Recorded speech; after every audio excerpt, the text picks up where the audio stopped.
Assalamualaikum warahmatullahi ta'ala wabarakatuh. Bismillahirrahmanirrahim. Alhamdulillahi rabbil alamin. Wassalatu wassalamu ala rasulillah wa ala alihi wa sahbihi wa man tabi'a wa walah. Alhamdulillah, saudara penonton, kita merafakkan setinggi-tinggi rasa syukur kepada Allah Subhanahu wa taala kerana pada tengah hari ini sekali lagi kita dipertemukan dan diberi ruang oleh Allah Subhanahu wa taala untuk bersama dalam hari Jumaat Sayyidul Ayyam, di mana umat Islam seluruh dunia khususnya yang berada di negara kita berada di masjid-masjid yang berhampiran bagi bakal mendengar isi khutbah dalam bentuk nazir, peringatan maupun basyir ataupun berita gembira yang bakal disampaikan oleh khatib yang bertugas di mimbar-mimbar Masjid Jumaat pada tengah hari ini. Dan untuk maklumat anda, maksudnya waktu solat fardu Jumaat bagi kawasan Kuala Lumpur dan kawasan yang sama waktu dengannya ialah pada pukul 1.30 tengah hari. Dan pada tengah hari ini kami bawakan kepada anda langsung dari mimbar Masjid Negara Kuala Lumpur, di mana pada tengah hari ini mimbar yang bakal membicarakan khutbah yang berjudul mengharmonikan masyarakat bakal disampaikan oleh khatib yang bertugas, iaitu Ustaz Amru Al-As bin Adnan. Manakala pada tengah hari ini juga kita bakal bersama-sama dengan Imam Masjid Negara bagi membincangkan serba sedikit tentang isi khutbah yang bakal disampaikan di Masjid Negara pada tengah hari ini. Dan sebentar lagi juga pada pukul 1.30 tengah hari, bila yang bertugas Ustaz Shah Azri Ahmad bakal mengumandangkan azan bagi menandakan masuknya waktu solat Jumaat pada pagi kawasan Kuala Lumpur, sebagaimana disebutkan di awal tadi. Untuk makluman anda, hari ini adalah merupakan hari cuti umum bagi wilayah Persekutuan Kuala Lumpur, Putrajaya dan Labuan. Dan bagaimana anda maklumi juga, hari ini merupakan hari ataupun minggu keharmonian antaragama sedunia. Dan sempena dengan minggu keharmonian antaragama inilah juga maka mimbar pada kali ini bakal berbicara soal mengharmonikan agama di antara kita semua, khususnya dengan Malaysia ini. Jadi bersama-sama saya pada hari insya-Allah yang berbahagia Ustaz Azhar Tuarno, Imam Masjid Negara, untuk sama-sama kita kupas sedikit tentang isi khutbah yang bakal disampaikan oleh khatib yang bertugas. Assalamualaikum Ustaz. Waalaikumsalam warahmatullahi wabarakatuh. Hari ini kita berbicara soal mengharmonikan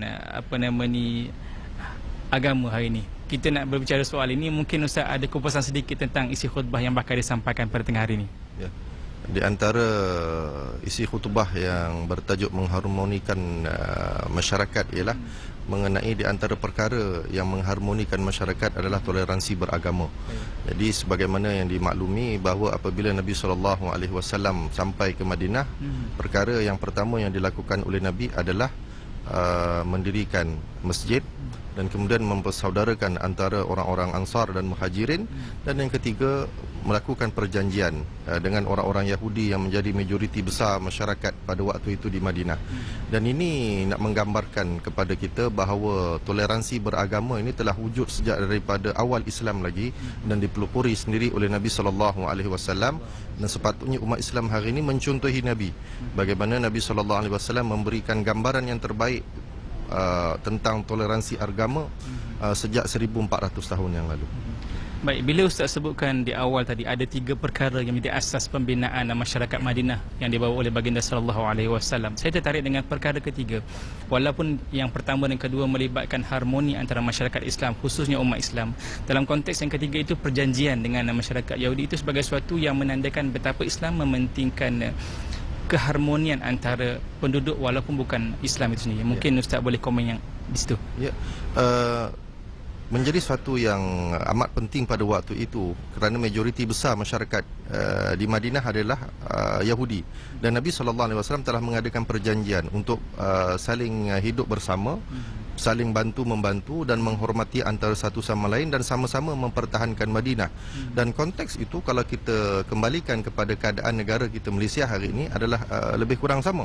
Jadi sebab itu toleransi agama yang telah dipelopori oleh Nabi harus dikaji, diperhatikan oleh masyarakat Islam di Malaysia ini, bagaimana hendak dilakukan sebagaimana yang dilakukan oleh Nabi SAW, dan juga kepada masyarakat bukan Islam di Malaysia ini yang juga menjadi penduduk negara ini untuk menghormati Islam dan menjaga toleransi agama demi mengekalkan keamanan dan kestabilan Malaysia ini. Baik. Keharmoni yang terbina sejak sekian lama, ini yang kita nak teruskan pada masa yang akan datang. Mungkin dalam konteks masyarakat kita, bagaimana agaknya kita boleh memupuk keharmonian ini agar berterusan, khususnya di kalangan generasi baru yang tidak mengetahui sejarah atau latar belakang kemerdekaan negara kita? Ya. Asas kepada negara kita adalah perlembagaan yang telah wujud sejak daripada zaman kemerdekaan lagi. Jadi dalam artikel 11 kurungan 4 dinyatakan secara dalam artikel yang ke-11 dinyatakan bahawa Islam adalah agama rasmi, dan kemudian ada pecahan yang lain menyatakan bahawa agama lain tidak boleh disebarkan kepada kalangan masyarakat Islam. Jadi ini secara jelas menunjukkan bahawa untuk menjaga keharmonian agama, Islam menghormati amalan agama-agama yang lain, dan juga agama yang lain harus menghormati Islam sebagai agama rasmi kepada negara ini. Jadi bila masyarakat Islam dan bukan Islam memahami konteks yang sebenarnya berlaku pada hari ini, jadi mereka akan rasa bahawa kepentingan keamanan ini harus dijaga secara bersama supaya keamanan yang telah kita kecapi hari ini, toleransi yang telah wujud itu tidak terganggu. Jadi kalau jika ada masyarakat yang cuba melawan ataupun menentang kepada konsep yang telah sedia ada ini, dia harus juga dibenteras untuk menjamin kestabilan negara ini. Baik, terima kasih Ustaz. Ya, sama-sama. Assalamualaikum warahmatullahi wabarakatuh. Waalaikumsalam warahmatullahi. Demikian tadi kita bersama-sama dengan Ustaz Azhar Tuarno, Imam Masjid Negara, yang telah sama-sama mengupas sedikit isi kandungan khutbah sana. Kita ikuti azan sama-sama.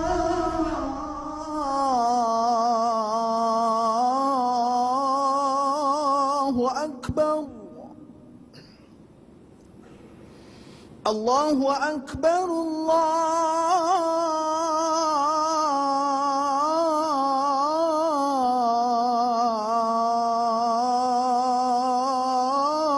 Allahu Akbar.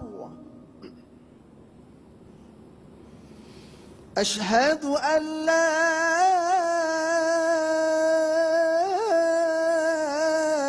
ilaha illallah.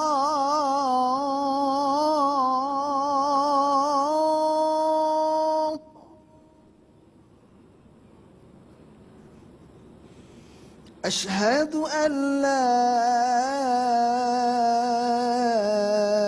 إله إلا الله.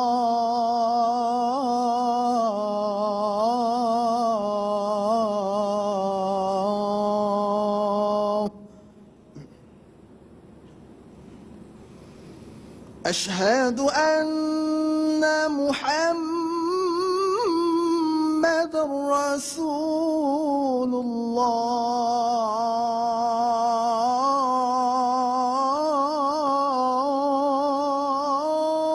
الله. أشهد أن محمد رسول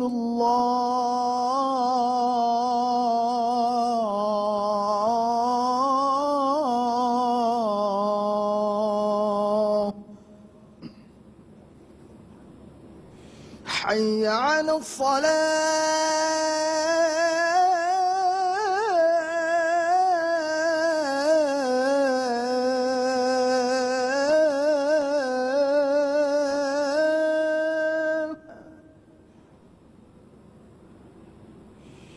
حي على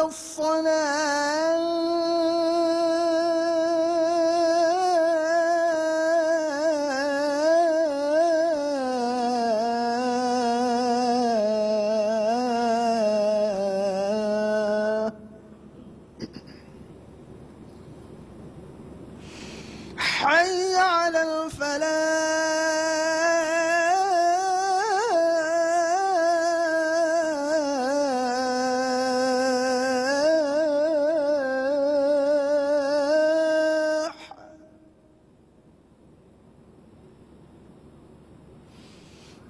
حي على الفلاح.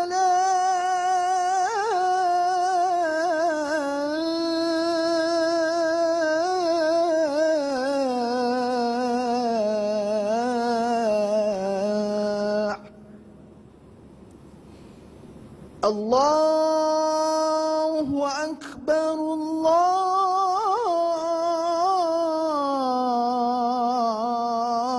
الله أكبر. لا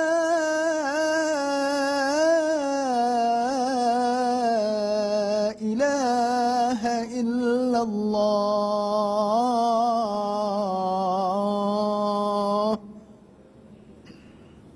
اللهم رب هذه الدعوة التامة والصلاة القائمة آتي سيدنا محمد الوسيلة الفضيلة والشرف والدرجة العالية الرفيعة وابعثه مقاما محمودا الذي وعدته إنك لا تخلف الميعاد. Alhamdulillah, saudara, demikian tadi kita ikuti azan yang dikumandangkan oleh Bilal yang bertugas di Masjid Negara pada tengah hari ini, Ustaz Shah Azri bin Ahmad. Dan sebagaimana kita bincangkan di awal tadi bersama dengan Ustaz Azhar Tuano, Imam Masjid Negara, bahawa mengharmonikan masyarakat yang diasaskan dalam pembinaan negara Islam Madinah oleh baginda sallallahu alaihi wasallam mengambil kira keharmonian di antara penganut agama yang berbeza. Dalam konteks sesama Islam, baginda mengasaskan masjid sebagai pusat ibadah, pusat pentadbiran dan juga pusat musyawarah sesama ummah. Dan dalam konteks dengan masyarakat yang lain pula, khususnya dalam konteks negara Islam Madinah, Rasulullah sallallahu alaihi wasallam telah mengadakan perjanjian dengan orang-orang Yahudi supaya sama-sama mempertahankan kota Madinah daripada ancaman musuh luar. Inilah sebenarnya juga yang berlaku dalam negara kita bila mana kita sama-sama terikat dengan suatu ikatan kenegaraan yang memastikan seluruh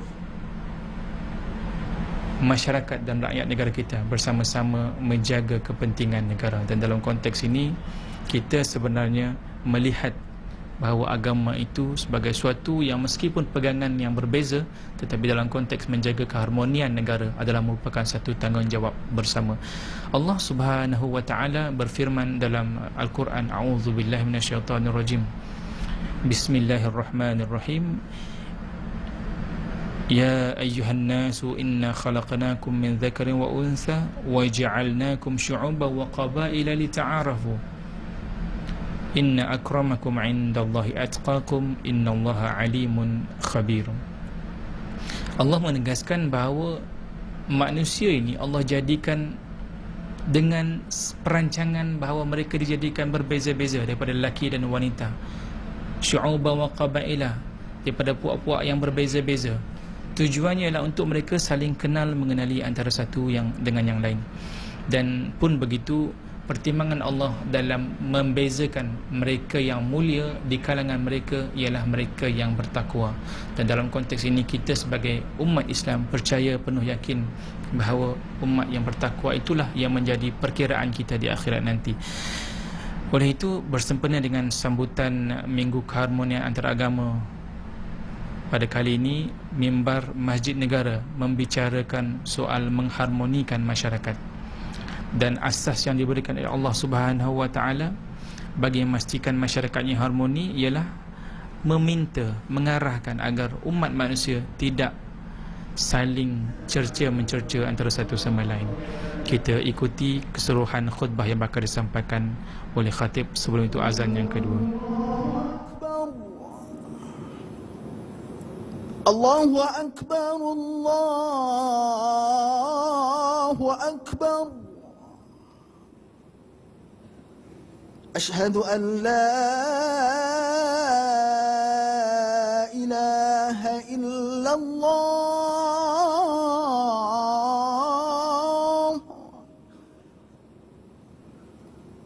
أشهد أن لا إله إلا الله.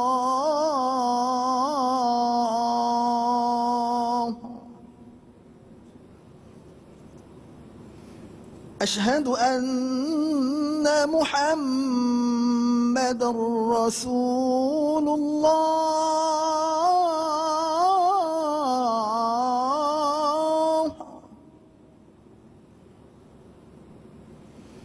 أشهد أن محمد رسول الله.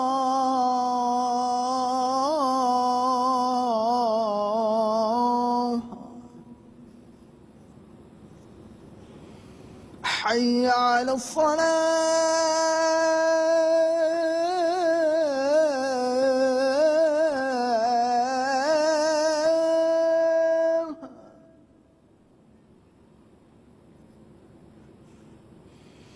حي على الصلاة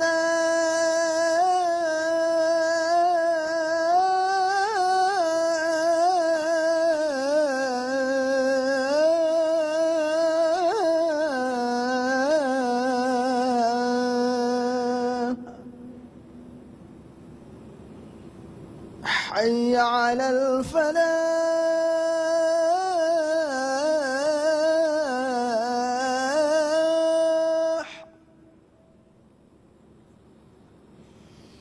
حي على الفلاح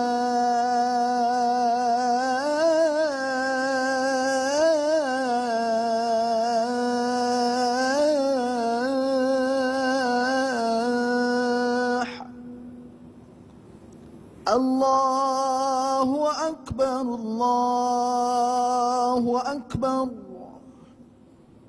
لا إله إلا الله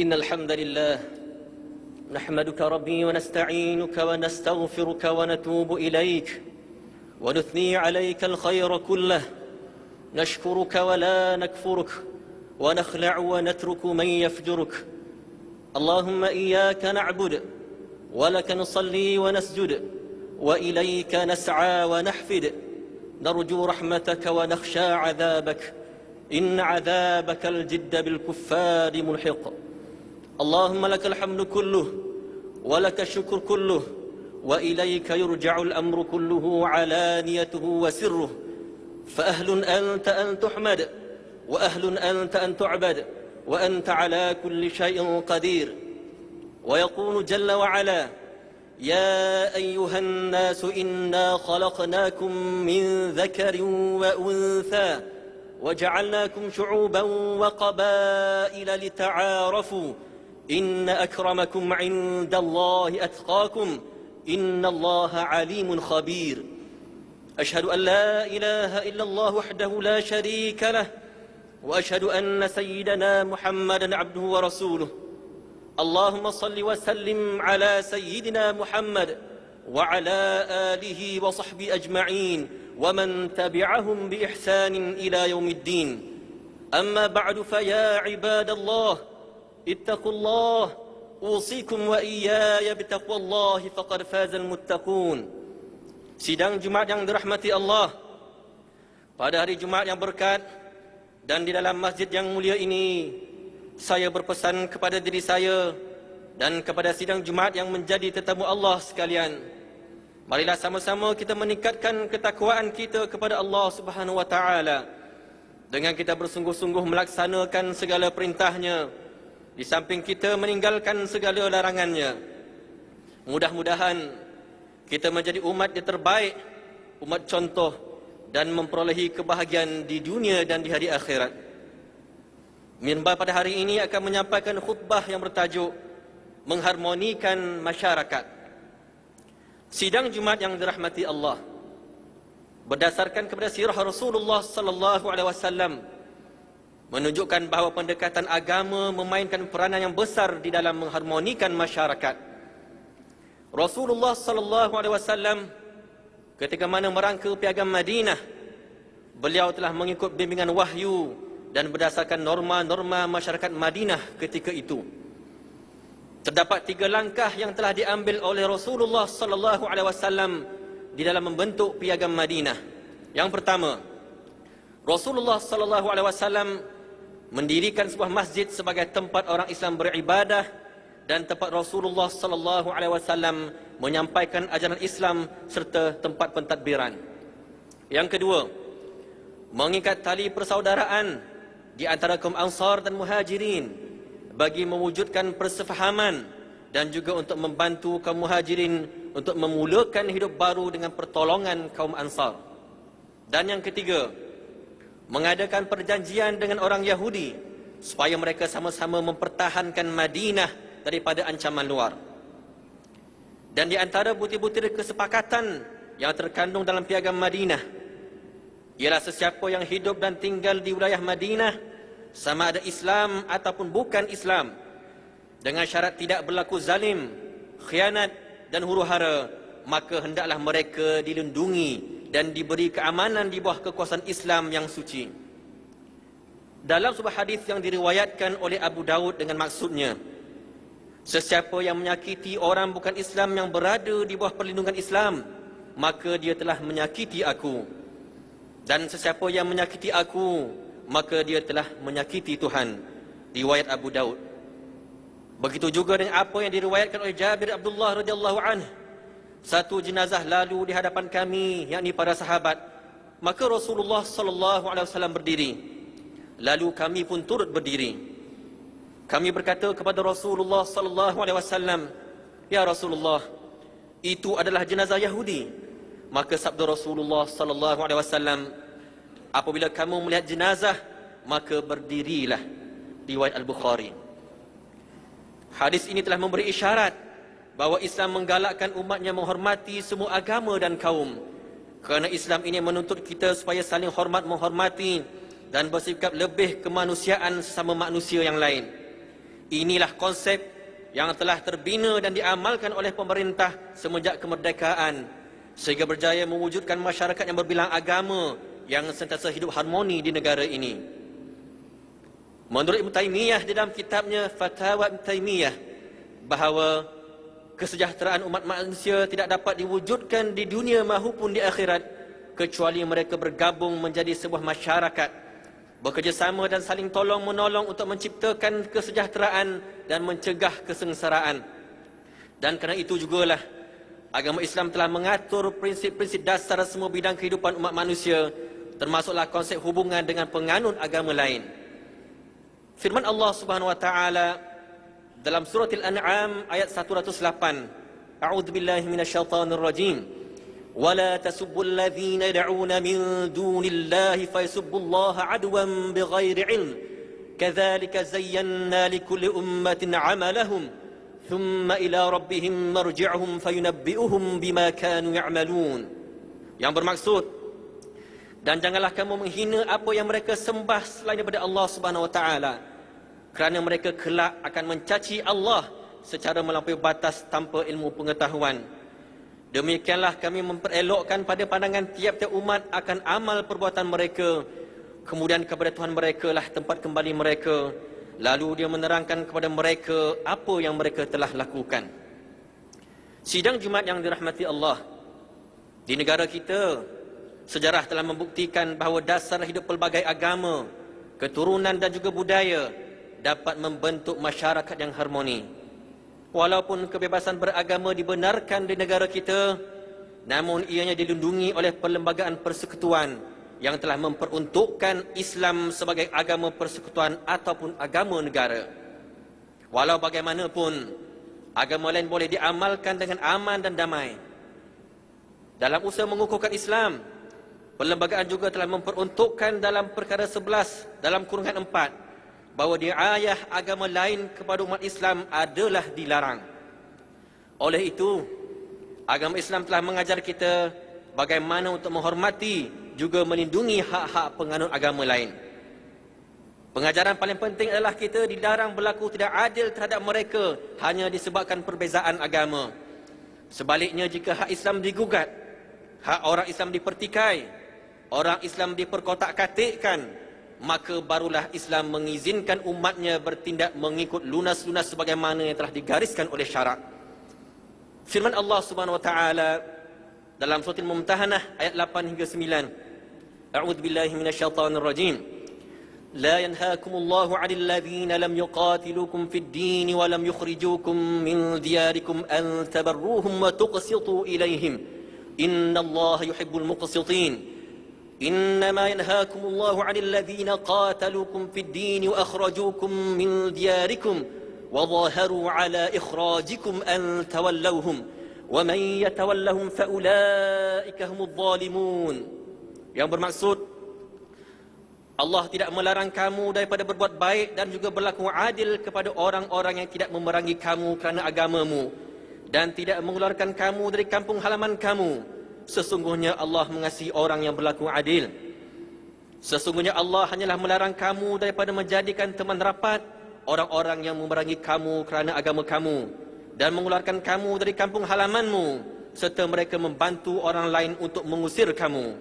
Dan ingatlah, sesiapa yang menjadikan mereka teman rapat, maka mereka itulah orang-orang yang zalim. Ingatlah, jangan ada di antara kita yang sanggup memanipulasikan isu berkaitan agama demi kepentingan diri, kerana kesannya sangat buruk pada agama juga kepada negara. Sidang Jumaat yang dirahmati Allah, seharusnya umat Islam memahami tuntutan mengharmonikan masyarakat juga bertoleransi dalam kehidupan. Namun perlu diingat, toleransi yang dimaksudkan bukanlah bererti kita mengakui doktrin keyakinan mereka, kerana dalam persoalan akidah, Islam tidak sama sekali berkompromi dengan kekufuran atau kesyirikan. Toleransi yang dimaksudkan oleh Islam ialah kita tidak melampaui batas dalam perkara-perkara yang telah dipersetujui. Kerana sikap melampau sebenarnya akan menjadi pemangkin terhadap ketidaksepaduan masyarakat dan seterusnya akan melemahkan kestabilan sosiopolitik negara. Mimbar ingin berpesan bahawa umat Islam yang menjiwai makna keharmonian adalah mereka yang sentiasa bersikap terbuka dan saling menghormati di antara satu sama lain. Kepada mereka yang bukan Islam, mimbar juga ingin mengingatkan, usahlah mempertikaikan perkara yang telah termaktub di dalam perlembagaan dan dipersetujui bersama, serta mempertikai hak-hak eksklusif orang Islam. Hujatul Islam Imam Al-Ghazali berpesan bahawa sesuatu umat itu perlu mantap pegangan agamanya. Tidak sempurna agama melainkan seiring dengan dunia. Agama itu tiang utama, sementara kekuasaan itu adalah penjaganya. Sesuatu yang tidak bertiang pasti akan runtuh, dan sesuatu yang tiada penjaga pasti akan musnah dan hilang. Inilah masanya umat Islam sedar betapa ulil amri di kalangan negara kita ini sentiasa mementingkan masa depan akidah juga hala tuju umat Islam. Sidang Jumaat yang dirahmati Allah, mengakhiri khutbah pada minggu ini bersempena Minggu Keharmonian Antara Agama Sedunia yang disambut pada setiap minggu pertama bulan Februari, yang mana ia bertujuan untuk mewujudkan keharmonian di antara penganut agama di samping mengarus perdanakan agama sebagai jalan penyelesaian terhadap konflik dunia.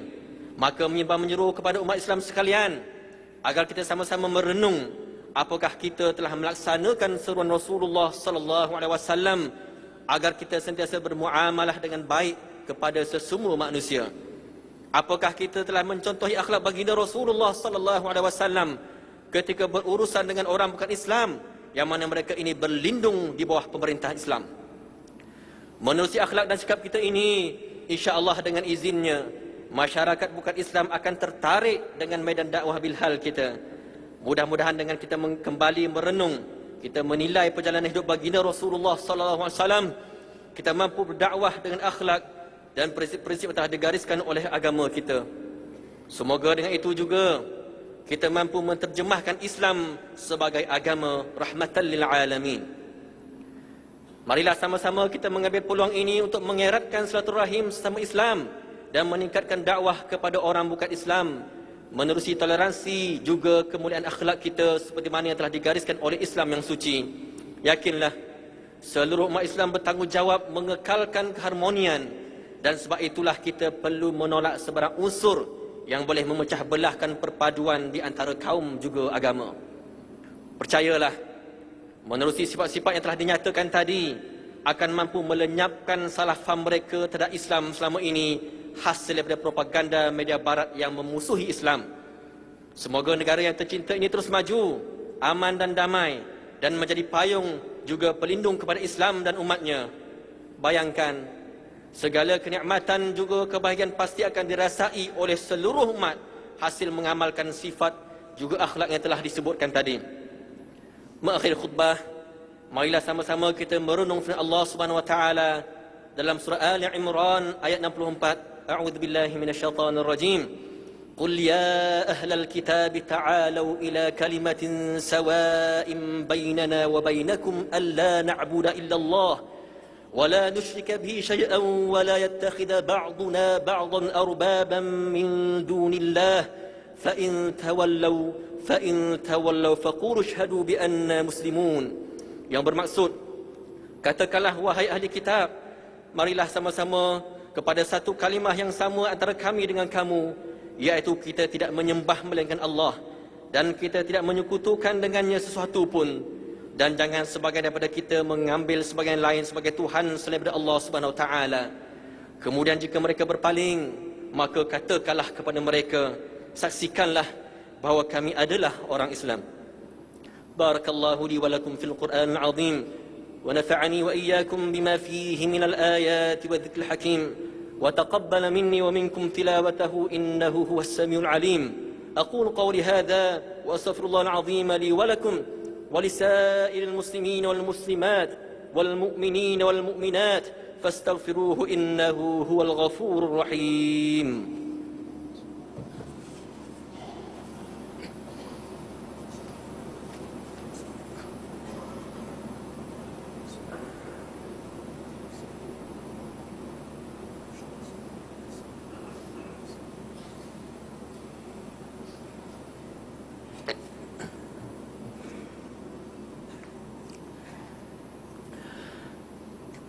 الحمد لله نحمده ونستعينه ونستغفره ونؤمن به ونتوكل عليه ونعوذ بالله من شرور أنفسنا ومن سيئات أعمالنا من يهدي الله فلا مضل له ومن يضلل فلا هادي له أشهد أن لا إله إلا الله وحده لا شريك له وأشهد أن سيدنا محمدا عبده ورسوله سيد الخلائق والبشر أما بعد فيا عباد الله اتقوا الله وكونوا مع الصادقين واعلموا أن الله سبحانه وتعالى أمركم بأمر بدأ فيه بنفسه وثنى بملائكة المسبحة بقدسه فقال الله تعالى مخبرا وآمرا إن الله وملائكته يصلون على النبي يا أيها الذين آمنوا صلوا عليه وسلموا تسليما. اللهم صل على سيدنا محمد وعلى آل سيدنا محمد كما صليت على سيدنا إبراهيم وعلى آل سيدنا إبراهيم وبارك على سيدنا محمد وعلى آل سيدنا محمد كما باركت على سيدنا إبراهيم وعلى آل سيدنا إبراهيم في العالمين إنك حميد مجيد. وارض اللهم عن الأربعة الخلفاء الراشدين ساداتنا أبي بكر وعمر وعثمان وعلي بن أبي طالب وعن أزواجنا بن المطهرات وعن أهل بيته وقرابته وسائر الصحابة والتابعين ومن تبعهم بإحسان إلى يوم الدين. وارض عنا برحمتك يا أرحم الراحمين. اللهم اغفر للمسلمين والمسلمات والمؤمنين والمؤمنات الأحياء منهم والأموات. اللهم أنزل رحمة على السلاطين الكرام وولاة المسلمين العظام الذين قضوا بالحق وبه كانوا يعدلون. وخصوصا على Sri Paduka Baginda Yang di-Pertuan Agong Al-Mu'tasim Billah Muhibbuddin Tuanku Al-Haj Abdul Halim Mu'azzam Shah Ibn Al-Marhum Sultan Badli Shah wa ala Sri Paduka Baginda Raja Permaisuri Agong Tuanku Hajah Haminah. Allahumma ja'al Malizia wa sa'ir biladil muslimin tayyibatan aminatan mutmainnatan rakhiyah. Rabbana la tuzigh qulubana ba'da idh hadaytana wa hab lana min ladunka rahmatan innaka antal wahhab. ربنا آتنا في الدنيا حسنة وفي الآخرة حسنة وقنا عذاب النار. عباد الله إن الله يأمر بالعدل والإحسان وإيتاء ذي القربى وينهى عن الفحشاء والمنكر والبغي يعظكم لعلكم تذكرون. فاذكروا الله العظيم يذكركم واشكروه على نعمه يزدكم واسألوه من فضله يعطكم ولذكر الله أكبر والله يعلم ما